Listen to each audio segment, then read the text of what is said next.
Hey everyone, Rho here. Well, I hope you've all had a good Christmas. I personally took a few days just to unwind, but as you can see we are back at it today. And well, what better place to begin than with the fate of the Asuryani, the craft world Aeldari. Now, as most of you will have seen, GW dropped a great surprise for us over Christmas, with a new box set reveal, the Forces of Chaos taking on the Aeldari. And man, what a pleasant surprise this one was. I knew we were coming into the year of chaos, but I certainly wasn't expecting a drop of new Aeldari models so soon. This was just a great surprise for me. Even as a Space Marine guy, I've wanted the craft worlds to get a range update for, honestly, what feels like forever. So here's hoping this is only the beginning of a fantastic year to come. And well, this reveal has really had my mind turning on just what could be the fate of the craft worlds to come for the year ahead. Is this just the first step for the craft worlds to return to the spotlight, making a stand against the forces of chaos? Are we about to see them restake their claim to the galaxy, or will we see them further tumble on their path to ultimate destruction? Just what does fate have in store over the next year for the Asuryani? What direction will their narrative go? Well, there's a few great theories that spring to mind. Some admittedly may be more realistic than others. So let's just waste no more time and jump straight in. With number 1, the rise of Cegorach, the laughing god. Now, Cegorach has long guided the fate of the Aeldari from amid the shadows, one of the 3 Aeldari gods to survive the fall. The others being Aisha, who is believed imprisoned within the Garden of Nurgle, and of course we have Cain, whose consciousness lives on through his avatars amidst the craft worlds. So in essence, it's really fallen to Cegorach to steer the ship, and boy, steering has he been. Through his harlequins, Cegorach has been orchestrating the fate of the galaxy as well best he can, and it is no coincidence that the followers of the laughing god have appeared at pivotal moments throughout history. Even a certain Belisarius call has been engaged by the followers of the laughing god. And well, it could be said, he only discovered Abaddon's grand plan with the Blackstone pylons due to the direct intervention of the Harlequins. And heck, even Guilliman's crusade to Terra only made it thanks to the followers of the laughing god, not only being instrumental in Guilliman's escape from imprisonment, but also sacrificing their secret of a long hidden webway portal upon Terra's own moon, the ultimate trump card they had over the forces of the Imperium. So Cegorach has undoubtedly placed his stakes in this game of survival. So, in this new era of warring gods, with his final act, his ultimate jest believed to be beginning its play, is it not time for the laughing god to emerge once more from within the shadows? If Slaanesh is truly to be tricked, would it not befall on Cegorach to do it himself? Would it not take the laughing god himself to lure out she who thirsts? Now, how this could play out is obviously open to interpretation. The only way Cegorach has even survived this long is by hiding within the webway. So having him emerge from this place without that final act taking place is somewhat tricky to do. But having some form of laughing god avatar, now that would be a pretty awesome first step. Perhaps the first play of Cegorach within this final act could be some form of his power being distributed to the Asuryani, like his brother Cain, becoming part of the Craftworlds. Yes, the Harlequins are really a separate faction these days, but you can't talk about the fate of the Aeldari race without talking about the Craftworlds. And if the ultimate jest of the Laughing Gods is truly to bring about the rise of Iniad, well, we need a real merging of the separate factions at some point. And well, in my opinion, the Craftworlds could use a little power boost in narrative terms. With the Emperor reawakening, Guilliman back alive and kicking, and the prospect of other Primarchs returning, with Chaos being, well, Chaos, even the Necrons having the Silent King, it really feels like the Aeldari could use a little boost to their narrative big guns, and a true arrival of Cegorach, or at least the appearance of him truly acting, well, that would definitely provide that. The second theory, in talking of the merging of factions, is namely the Craftworlds and the Inari. Perhaps this is the year that it will finally happen. It's something we've spoken about before on the channel, and well, maybe now the time could be right. The Inari burst onto the scene with a bang, and the fate of the Aeldari race is very much expected to be tied to the rise of Iniad. So having them as a separate faction to the mainline Eldar, in a narrative sense at least, can only really last so long. At some point in time, for their quest to truly become a reality, there needs to be an acceptance between the two factions.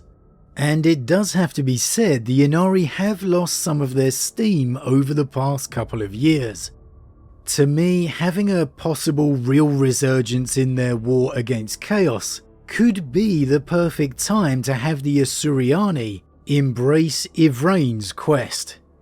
Sure, not every Craftworlder has to turn to the worship of Iniad, but having a conclave upon every Craftworld, now that could be a feasible start. The avatar of Iniad receiving honour and worship alongside that of Cain. We know the cult of Iniad has begun, and it has been spreading, so actually seeing it taking the next evolution in that story, well, that could be a real interesting direction. Bringing about the two Aeldari factions in a unification would only be a good thing in my mind. I certainly can't see the forces of Yvraine posing any real threat to Slaanesh, or even surviving the hunting Shalaxi Hellbane without the assistance of the Craftworlds. Next we have the unveiling of an Aeldari Imperium alliance. Now this one is extremely unlikely, unless an Imperium civil war truly breaks out. However, we know Guilliman has been working with the Eldar, even having an advisor secretly within his cult, and there's really only two ways this narrative could progress. It either ends, or it continues. The natural progression to cooperation between the two forces is a more formal alliance, and for an Imperium based wholly on the heresy of Xenos, that would be a pretty bold move from the Lord Commander, and it's a pretty interesting one to consider. He's certainly becoming more and more aggravated by the actions and questions of some of his lessers. I could see Guilliman taking an even more bold step when the time comes for it. A widespread announcement of cooperation between the two species, well, that's something I just couldn't see. Maybe some form of secret joint military operation. Well, now that is possible. Of course, there's been many battles over the centuries where the forces of the Aeldari and the Imperium have fought side by side successfully, though it's been more through circumstance than planned cooperation. Maybe now is the time for a planned campaign between the two. Guilliman's sons fighting beside the forces of Eldrad and the Craftworld Ulthwé, for example. Now let me be clear, that's not something I want, but it is a possible avenue to consider. Ultimately, the mistrust between the two species you would assume would be the ultimate undoing. However, one thing is for sure, I would certainly enjoy reading about it. Now finally, and quite possibly the most realistic avenue, is the destruction of a craft world. Yes, we've had the breaking of Biel-Tan, the most aggressive and populous craft world taking a devastating blow, but the Eldar have long been a declining race. It's the main premise of their entire story. They are a species on the verge of extinction. It's the very reason for their gamble on Iniad, the one last chance at saving their race. In this galaxy of war and chaos, maybe the Aeldari should, and need, to be pushed more towards their desperate fate. With so many worlds of the Imperium falling, maybe the craft worlds should be feeling the same force of the enemy. Yes, it's a much more devastating blow to them, as a far more smaller faction, but it's something that would have tremendous impact on their story. And maybe it's a step that their story should be taking. The darkness before that possible light. Now yes, of course, losing a major craft world is a bit of a deal breaker when it comes to the tabletop. Many players losing perhaps their favourite faction is a bit of a deal breaker. So yes, this does become a lot more tricky when you consider that side of the argument. Maybe another craft world could arrive to the battle, saving what survivors they could, but ultimately too late to save the craft world entire.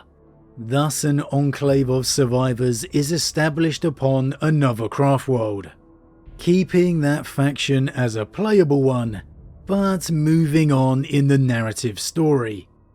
I would definitely like that avenue, though I could understand why Aeldari players may not be too happy about it. You could instead of course change it to maybe several minor craft worlds falling, but that doesn't quite have the same emotional impact. Either way though, the fall of a craft world could be perhaps the most realistic direction for the Asuryani narrative to take, considering the state of the galaxy as a whole.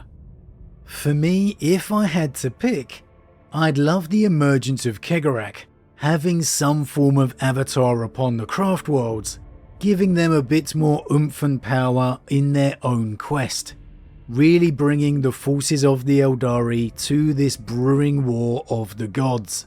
Sure, he may not be powerful enough to face off with the Chaos Gods or the Emperor, but that was never Cegorach's way. Just having him moving and acting, well, that would truly spice up the story. But as always guys, what do you think? Where would you like to see the story of the Aeldari go over the next year? Do you think we could really see these guys making a play and returning to the real spotlight of the galaxy?